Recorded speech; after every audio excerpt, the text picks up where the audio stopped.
kapag sinabi mo na uuwi ka ng ganitong oras, dapat umuwi ka. Kasi yun yung sinabi mo sa akin, hinihintay kita, hindi inaasahan kita.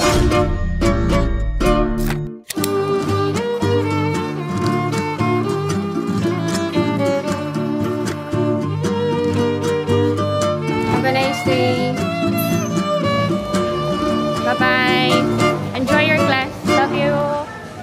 So, kahit gaano kasama ang loob nyo to netizens, magluto pa rin kayo para sa family nyo.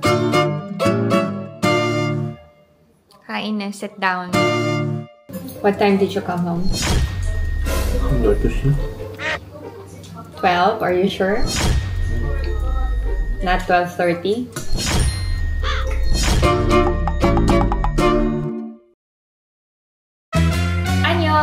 Hi everyone! Welcome back to my channel and this is my life in Korea. Samahan niyo ako ngayong araw na to. Siya lang kayo. Prepare tayo ng breakfast ng mga kids. For today's breakfast, it's yubu choba.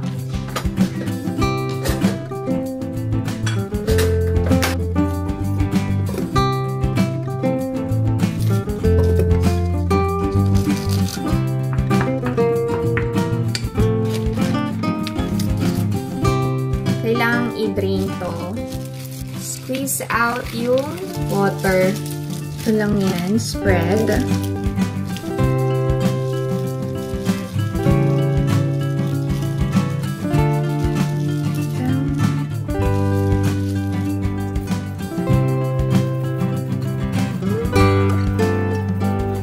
Anong breakfast ng mga kids nyo?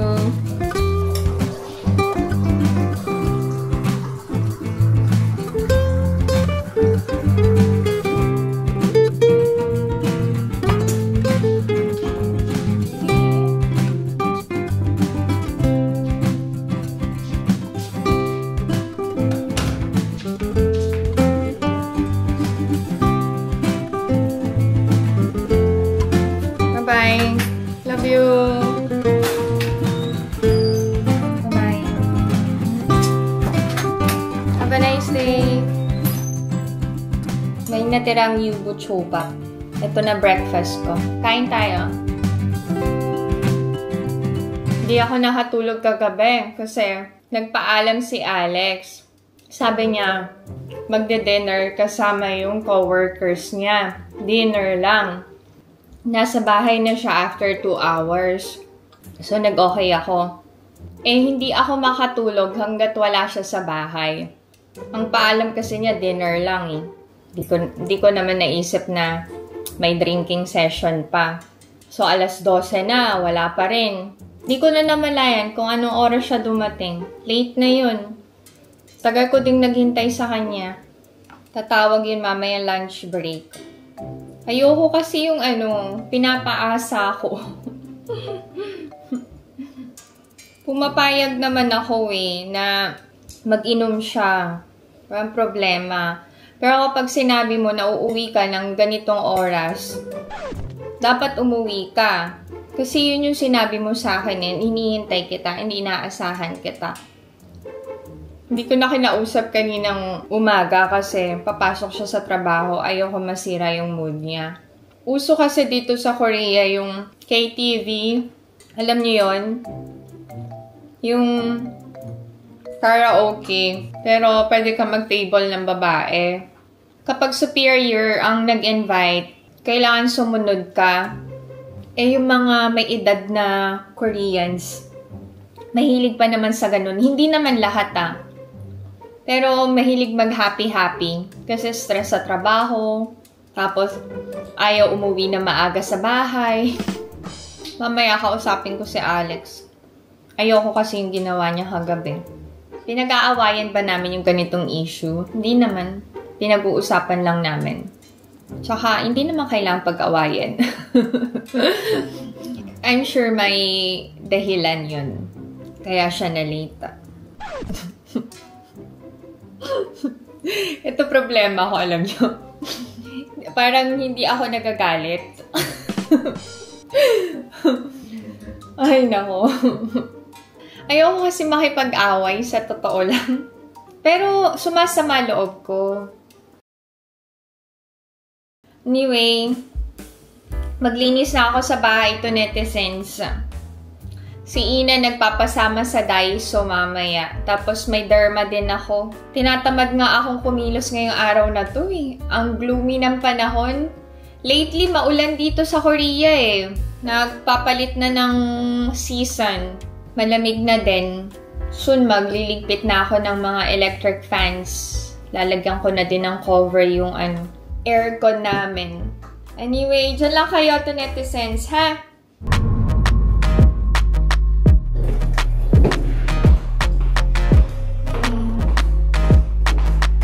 Okay, nandito na ako sa derm clinic.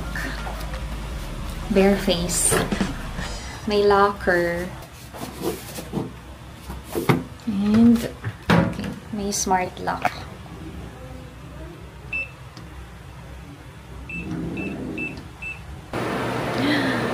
Tiis ganda to, netizens.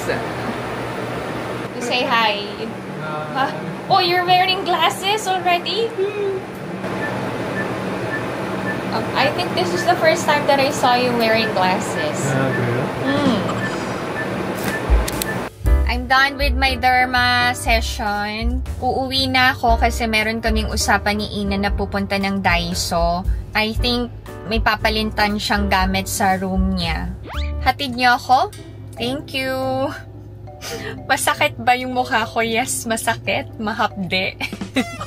Let's go na to, netizens. Hi, baby.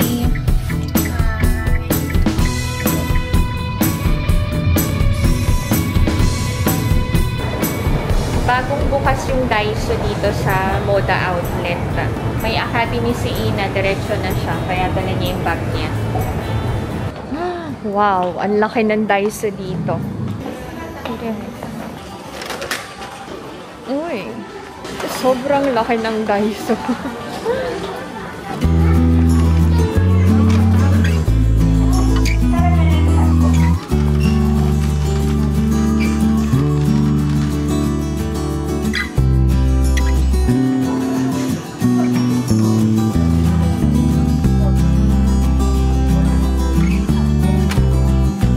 Sobrang lawak. Hindi ko pa kabisado. First time ko dito eh. Makakabisado ko dito. Naghahanap ako ng range hood filter.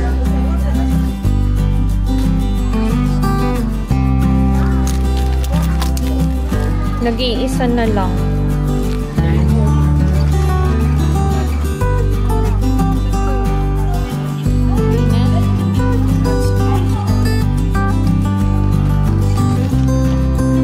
Next time, mag-iikot-ikot ako dito. Kakabisaduhin ko tong Daiso.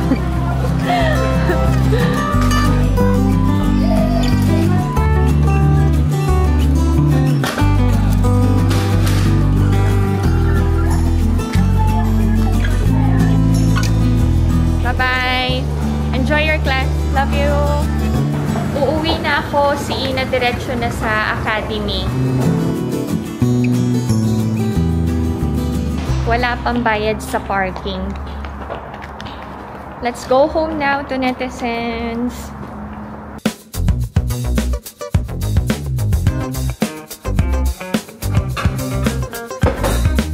I'm already home. May binigay na porridge si Omoni. Ito yung gustong kainin ni Alex. Para siyang sa atin, arroz caldo. Pero ang laman ay duck. Kainit ko lang.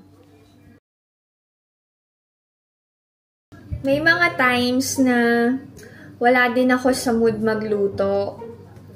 Lalo na masama loob ko kay Alex. Pero hindi naman pwedeng hindi ako maghanda ng pagkain.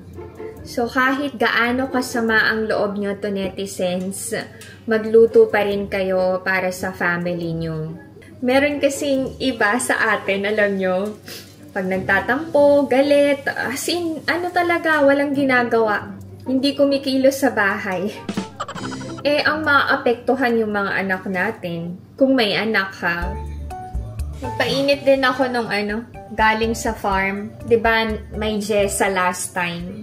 May pinauwi si Omoni na prito-prito. Naka-plastic pa. Si Omoni, pag may ganong Jessa, lagi siya nagpapabaon. Hindi pala, lagi naman may pabaon si Omoni. Side dishes.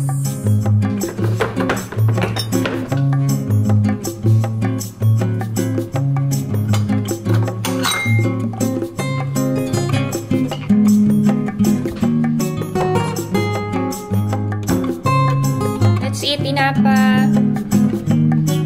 This is our dinner. Very Korean. Hindi na ako nagluto. Kain na, sit down.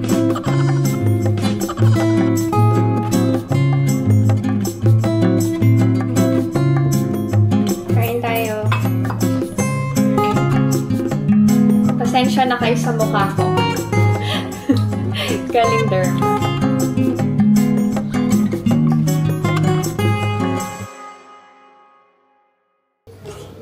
What time did you come home?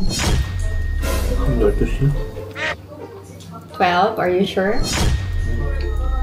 Not 12:30? 글쎄 기억이 안 나네. 술 많이 먹어서. You said you're just gonna have dinner. 근데 왜 술 마셨어? 디너에 술도 포함된 거야.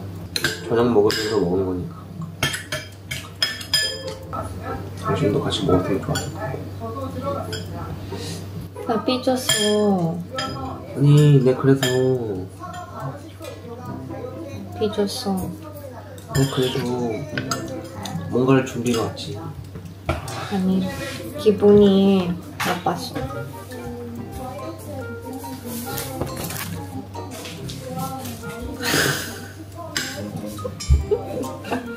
짜잔. 안 보여. 짜잔. 싫어. I don't like chocolate. 뽀뽀는 같이 줄게.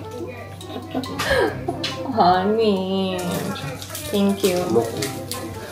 초콜릿을 먹으면 기분이 좋아진대. Thank you. Peace offering. Just like your son. 왜 이렇게 똑같아? parehong-pareho kayo ni Asian. 빨리 먹고 들어가 보자. 응. 알았어. Kayo, paano kayo magtampo? Pinapatagal nyo pa ba? Kami hindi na. Pero ina-address ko yung tampo ko. Na-address namin yung issue, ganyan. Pinag-uusapan namin na maayos. Hindi kami natutulog nang hindi kami okay. Kami lang ni Alex ang kakain nito kasi ayaw to ng mga bata. Ang tawag dito is uri beksuk. Sa atin, arroz caldo. Mas masarap yung arroz caldo natin. Okay, that's it. This is my video for today. I hope that you enjoyed watching, and if you're new to my channel, please consider subscribing, like, and share. Pinay Mom in South Korea. Maiksi lang ang video na to. Ang sakit na mukha ko. Gusto ko na magpahinga to netizens.